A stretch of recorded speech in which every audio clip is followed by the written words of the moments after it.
The one and it's not that I don't like this guy, but Josh Allen, quarterback 4, is pretty damn bold, especially over Kyler Murray, who everybody keeps saying is the next Mahomes, the next Lamar Jackson, who you have at quarterback 7. So what's the case for Allen, and why a little bit lower on Kyler?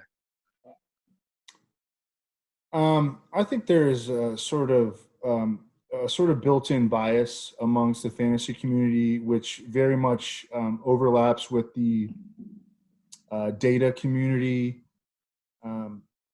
against Josh Allen because they didn't like him coming out of college. And I didn't particularly like him coming out of college. And I am very aware of his flaws as a real-life player. But one thing that I think that he did not do at Wyoming that he has done prolifically in the NFL is run the football. And, he leads all quarterbacks in rushing touchdowns over the past few years. I think he could score 15 rushing touchdowns this year. I think that's within his range of potential outcomes. He's a bully with the ball in his hands. And that is, as Rich Rebar has pointed out, as Greg Rosenthal pointed out back in the day. I remember when Greg Rosenthal a long time ago started writing about the value of quarterbacks that run the football, and Josh Allen is a prolific runner of the football. Now, he obviously has flaws as a passer, particularly as a deep passer, and that's why it was brilliant and analytically so sound of the Bills to bring in the best deep ball receiver in the league to help surround Josh Allen with players that can help elevate the play of Josh Allen from the perimeter. And we saw him take a big leap last year when the Bills went out of their way. They added like 10 offensive linemen last year. Like they just overdid their entire offensive line through both the draft and free agency. They overdid their or made over, I think is the better term, made over. They made over their receiver core with John Brown and Cole Beasley, and they drafted, they signed Tyler Croft. He didn't work out, but they drafted Dawson Knox in the 3rd round. And I think, relatively speaking, he worked out. So they have built their offense very, very analytically from the standpoint that they understand the weaknesses of the centerpiece of their offense. And they have brought in players that are capable of elevating the weaknesses of the deficiencies of Josh Allen. So I really like the way that the Bills have built. I like the fact that they're going to have a good defense and they're going to be a good field position team. I love that they're well coached in a year where I'm trying to emphasize continuity into my projections, into my analysis. They're bringing back Brian Daboll. They're bringing back John Brown. Really, all they did was they pulled out Duke Williams and Robert, Australian for Sex Foster, and Isaiah McKenzie, and inserted Stephon Diggs. And otherwise, they have like almost complete continuity on offense from the coaching staff, the offensive personnel. They're going to be good. Again, I think they're going to go like 11-5, 12-4. If you remember, like Cam Newton, who is a player, I don't think that Josh Allen is as good as Cam Newton was in his prime, but that's where they come up with this concept of Josh Allen, because Brandon Beane was in the Panthers front office, because Sean McDermott was the Panthers defensive coordinator.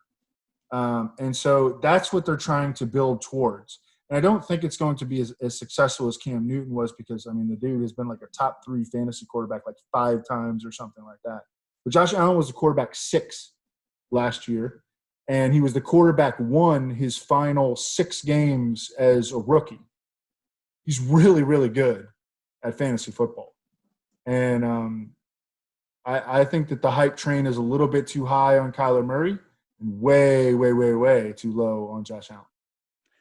I think all very interesting and fair points. I love the idea of them building around his weaknesses, and Stephon Diggs, surely any analytics that you have can totally justify this guy. Led in PFF's deep, passer rating when targeted. It led in yards per reception, deep touchdowns. It's not that Josh Allen can't throw deep. In fact, that was kind of his calling card. He's got a cannon arm, but can he get the guys around? This is what you do with deep ball passers. you want them to be the frisbee thrower, and you want John Brown and Stephon Diggs to be the little doggies going and chasing the frisbee and going and get it, and I mean, they've made smart signings, man. I mean, John Brown and Stephon Diggs. I mean, that's dope, dude. Like, why do people not talk about that? Like, that is a dope perimeter receiver pairing. And they also use John Brown in the slot quite a bit, where he's way too fast. And I mean, I actually think that John Brown is going to lead the Bills in receiving. I think that 100%. Yeah, that's one of my hot takes for this year. That John Brown is actually going to lead the Bills in receiving, and his ADP is like wide receiver 42 or some crap like that. I mean, he's a guy that we should be getting on all our teams. I totally agree, man. That's actually what my next take was going to be in addition to this was like, yeah, I love Diggs. I mean, one of the best players, but when you're now getting John Brown, who was defeating number one corners quite regularly last year, had a huge season, and you're going to put him probably on the secondary coverage. Like, he is going to absolutely destroy that. So I love that call. You're right. I mean, picturing these guys just streaking down the field together, the dogs chasing the frisbee.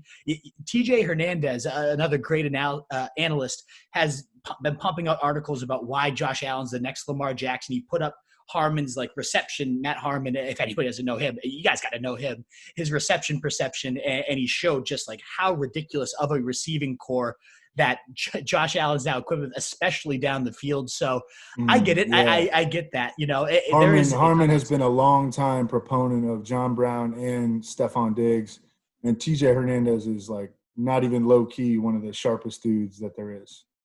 So, I mean, you're right. There is a drumbeat there that has to be listened to. So maybe we got to start adjusting that. My one thing with Kyler Murray is I'm really hoping that year two of the air raid, I mean, and reading your article, they were only 22nd in plays and stuff. That's not the air raid. When you look at Kingsbury in college, it was pushing the pace. It was getting downfield aggressive. Maybe, I don't know if that was Mahomes and we're just kind of extrapolating for Kingsbury having the greatest quarterback of all time on him. But man, like in college, we didn't see that air raid quite yet. And I'm hoping that DeAndre Hopkins is that missing link, who we're going to talk about in a second, because I know you're a little bit lower on Hopkins than some other guys. But yeah, I get the Allen case, and I think I might be a little too low. I have him right around QB 8. But man, like after reading, and that was before reading Hernandez's piece, before chatting with you, I think I might be a little low. It doesn't make sense necessarily in the Scott Fish Bowl settings. If there's heavy penalties to turnovers and fumbles and things like that, that obviously impacts it. But most leagues, it's not nearly as penalized as certain leagues like that. So, yeah, I get it. The Josh Allen love is something I have to pay attention to. What is up, you fantasy wolf? Thanks so much for tuning in. If you haven't already, share your thoughts in the comments, check out some more videos, and join the newest Wolfpack by subscribing below.